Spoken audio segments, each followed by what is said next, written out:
Good morning po sa inyo lahat. Good evening. Sana nasa mabuting kalagayan. Ako po ito ay pakikita ko sa inyo itong points na napakamahal sa ngayon.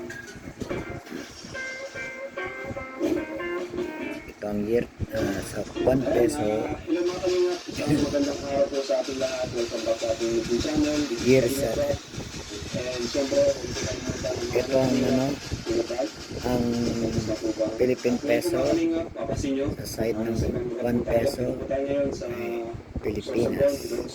May namatay babae na may hawak na baston pa ay maso para ay papalo sa at may nasa likod niya ngayon volcano. Siya ay silver. Yan ang kanyang gilid, paring.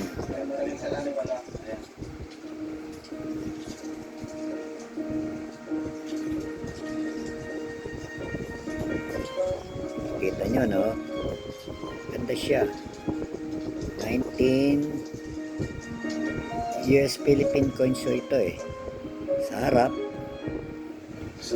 Philippine 1 peso, Pilipinas. Ito standing girl, may hawak na maso. Dito naman sa likod ang US coins. United States of America. Ang year po niya merong eagles ang nakaharap. May tsapa na ang edad niya 1907. Yan po siya.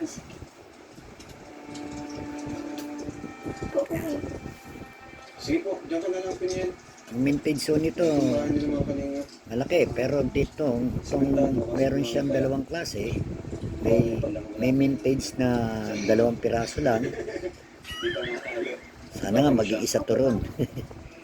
Kasi ito na-collection ko to year 1981 pa, nasa sa akin na to. Hindi ikaw na lang yung nagpapantay sa mapa mo. Naitabi ko siya maigi. Ngayon ko lang naipakita rin. 18. Ayan siya, napakintab niya, tignan niyo. Pasakaling ginto nga, silver gold nga ito eh. May awan Diyos. Napakaganda niya. Napakagandang coins to. Ayan siya. Sa baby ko ngayon, gusto ko pa experience yung memories ko kasama. San Francisco, vintage siya. Actually, hindi namin na-expect na ganito pala yung San Francisco. Ayan siya. after na po ng lahat na May letter S sa tabi. May kaliwa. May eagle na nakatangli eh. Ayan siya. Kitab naman niyo, di ba? Yan ang ring niya sa gilid. Nakaring siya. Paiguto siya.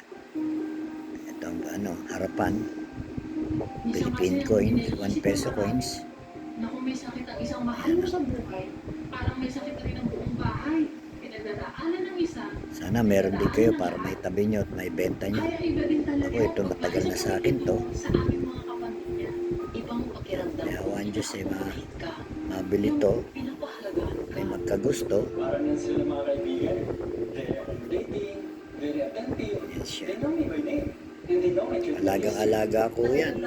Katabi ko yan. The way I am treated. Katabi na I'm maayos. not just Yan a siya. patient. I am more than my illness. Liwan ang tintab Tao niya. rin ako. Ang timbang ho nito, 18 grams.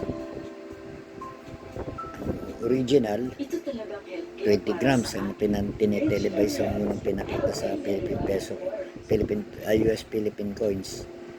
Nabili to sa auction ng US Philippine coins. Nagkakahalaga ng $13,000. Sana ito ganun din to. May awan Diyos siya. Nang makatulong din ako sa iba, kung maibibenta ko ng ganun $13,000, nakatulong din sa kapwa akong naghihirap na may nangangailangan. Kasakit po siya Ganun lang ang Tapos na-confine po siya. Ayan siya. Sana may magkagusto nito. At maging magustuhan nyo. Kundi may tabi ko kung may Kung meron din kayo nito, maibenta nyo rin ho sana sa magandang para ano, may makakabili rin. Ito binebenta ko rin. Kung may magkakagusto. Kasi nakita ko sa YouTube sa peso US Philippine coins, itong 1907 nagkakahalaga ng $13,000. Hirap na hirap po, wala po. Ganun siya, kamahal. Nagtrabaho po para po. Ano makita ko to dito sa ating mga line mga coins na kasama, inayos ko na siya. Yun po yung Tinabi ko na siya. Purchase kasi po. Yan siya katintab, tingnan nyo. Doon po kami pero po kulang nga po. Tintab niya.